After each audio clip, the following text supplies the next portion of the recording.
Selamat siang. Balik lagi sama aku Shelly. Di sini aku mau jelasin tentang corona ya. Kayaknya topik yang sangat menarik sekali kali ini. Aku mau berbagi misalnya pengalaman corona di benua Eropa. Kenapa di Belanda juga banyak, cuman kenapa Belanda bisa stabil menghadapi corona? Aku mau share aja di sini. Nah, orang di sini yang tinggal di Belanda itu mereka itu patuh dan disiplin, ya. Terus di sini kita nggak diperlukan memakai masker misalnya.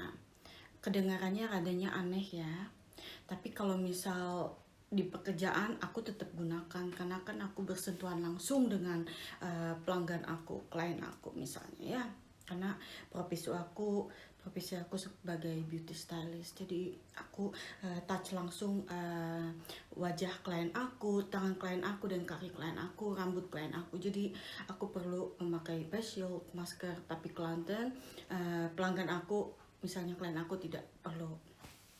Oke, aku jelasin kenapa Eropa bisa ya lebih tarap, lebih baik menghadapi corona, dan kita stabil di tingkatnya. Dan kita sekarang sudah tidak lockdown lagi, semua orang sudah bebas, bisa ke restoran, bisa jalan, bisa bekerja. Sebagiannya, tuh kenapa? Karena begini, di Eropa itu disiplin orangnya. Misalnya orang nih ya, kalau dia ke mall atau belanja, dia ada jarak 1,5 meter, itu dilakukan. Terus di sini nggak ada yang semprot desinfektan gitu kayak di Indonesia. Itu kan berbahaya juga sebenarnya. Itu sebenarnya sangat nggak diperlukan. Asalkan orang-orangnya disiplin dan mau mengikuti aturan. Misalnya, walaupun kita tinggal satu rumah, misalnya ada saudara yang sakit corona, nah perlakukanlah dia itu seperti biasa. Dipisahkan tuh, piringnya dipisahkan, sendoknya dipisahkan, gelasnya dipisahkan, seperti itu. Terus lagi misalnya ya, handuk dipisahkan. Dia itu karantinanya betul-betul di dalam rumah gitu kan, nggak keluar rumah selama kurang lebih 2 minggu. Nah terus misalnya kalau kamu misalnya ke mall gitu ya, itu tuh ada jarak sekitar 1,5 meter, itu harus dilakukan protokolnya. Jadi kalau misal ke mall ada garis lainnya tuh, nggak boleh nyentuh gitu kan. Jadi kalau dia ke mall gitu, setiap orang masih pegangan troli gitu. Jadi ada jarak aja. Semua orang pakai masker di sini, nggak kecuali dia naik kereta, naik transport umum, baru mereka menggunakan masker. Dan lagi banyak-banyak cuci tangan, pakai hand gel juga, alkohol juga. Satu lagi, kebersihan. Gagang pintu harus dibersihkan, saklar lampu harus dibersihkan, toilet yang tempat duduk itu harus dibersihkan. Apapun yang disentuh dengan tangan itu dibersihkan misalnya, ya, apapun. Terus misalnya kayak gini ya, jaga jaraknya tuh benar-benar dilakukan. Sekarang kita nggak ada lagi lockdown, sebagian orang sudah kembali ke normal, tapi semuanya menjaga jarak. Misalnya duduk di restoran itu jaraknya itu misal 3 meter, 2 meter. Juga nggak boleh di dalam boleh maksimumnya 30 orang. Terus dibatasi lah gitu. Terus di luar juga misalnya dibatasi, jadi apa ya, walaupun duduk di situ ada jarak lah. Kita nggak boleh, di sini peraturannya ketat. Misalnya ada restoran yang hanya membolehkan cuma duduk dengan keluarganya, misalnya suaminya, anaknya. Terus misalnya dengan teman dekat atau apa, itu sebenarnya belum boleh, itu ada aturannya gitu. Terus ada juga kalau melanggar dia kena denda juga, kalau nggak salah 400 euro, ada dendanya gitu, banyak juga sih. Terus kalau misal nih ya, orang terlalu berdekatan dalam bicara pun ya, dalam bicara pun itu kan droplet itu kan nyampe banget, itu sampai 2 meter loh. Kalau misalnya dia batuk-batuk gitu kan bahaya. Nah, satu lagi, kenapa pakai masker di sini nggak diharuskan kecuali di tempat angkutan umum. Soalnya gini, Mbak, kamu pakai masker, ya, terus pegang-pegang gagang pintu, pegang-pegang apa aja dari toilet. Terus kamu, aduh gatel nih mataku, terus kamu pegang-pegang nih matanya. Kamu tuh pegang-pegang depannya si masker ini, terus kena matanya, terus bener-benerin ini, aduh masker gue melorot nih, benerin lagi. Hasilnya apa? Tertular juga. Itu dia. Cuma kalau misal disiplin, don't touch your face, jangan sentuh muka kamu, itu aja.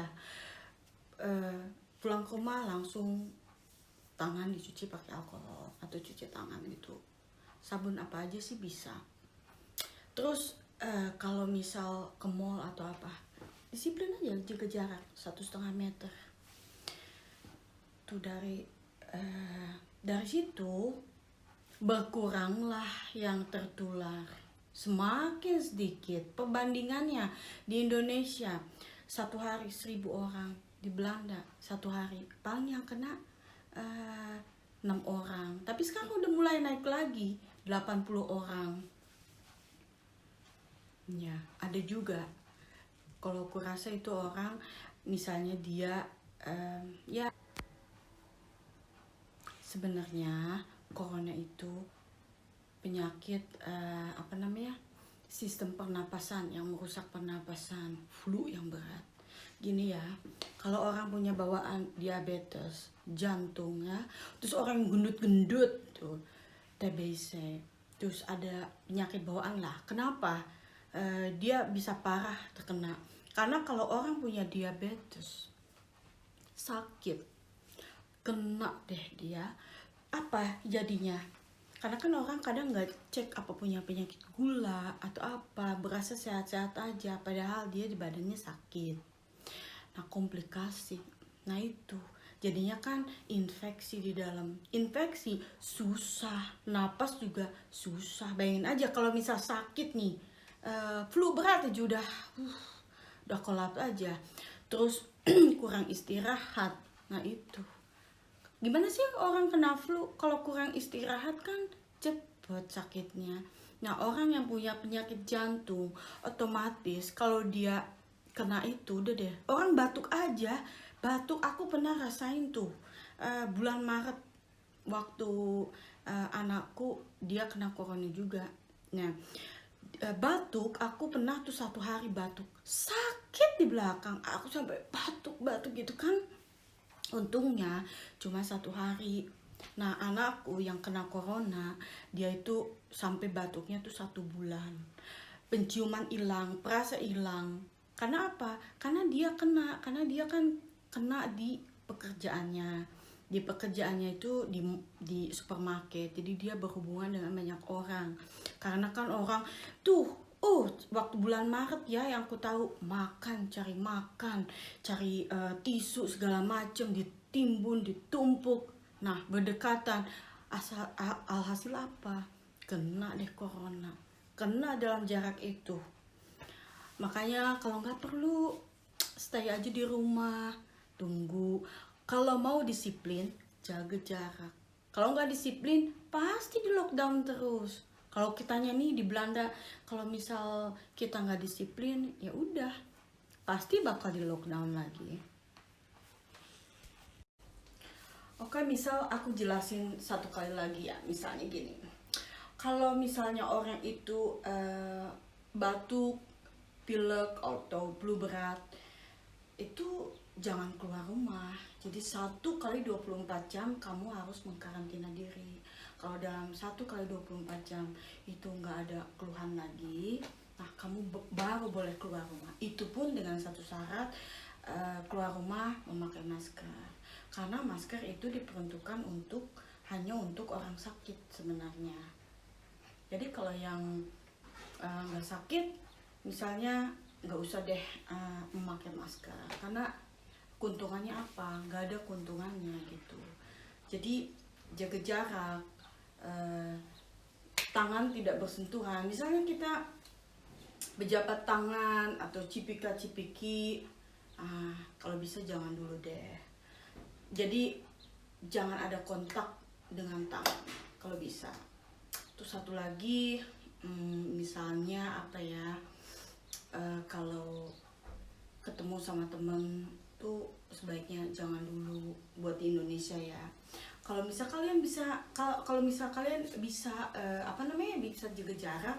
Nah, kalau bisa kalian bisa jaga jarak baru deh bisa. Kalian lihat aja tiap hari. Apa semakin bertambah yang tertular? Apa semakin menurun? Kalau semakin menurun sampai menurun sampai nggak ada lagi, nah baru lockdown itu nggak ada lagi sebaiknya kayak gitu. Jadi tipsnya mudah aja sih, kita disiplin aja ya, jaga jarak. Pasti semua orang udah tahu lah, 1,5 meter atau tidak berdekatan, misalnya kayak gitu. Terus kalaupun di supermarket juga dibatasi dengan dengan plastik atau apa gitu kan, ada pembatas gitu. Kalau misal ada pembatas, lebih baik lah seperti itu. Jadi tipsnya dari aku itu aja. Tetap tinggal di rumah, stay at home, keep healthy, dan juga tidur yang cukup, makan yang sehat, dan kalau bisa minum vitamin, dan kalau tidak diperlukan jangan keluar rumah. Kalau sakit diem di rumah. Itu aja sih intinya. Anjing aku ya. Lucu. Nah, oke teman-teman, mungkin sekian aja dari aku penjelasan kayak gitu. Kalau kalian punya pengalaman pribadi tentang virus corona, silakan berikan komen di bawah ini. Tips dari kalian juga, kita bisa share apa aja. Mungkin kalau ya ada saran yang lain, aku juga terbuka untuk mendengarkannya dari kalian. Tapi kita dengan komen dengan santunnya. Oke, sampai di sini aja dulu. Keep healthy, stay tune, dan sampai ketemu lagi. Sampai jumpa semuanya. Bye.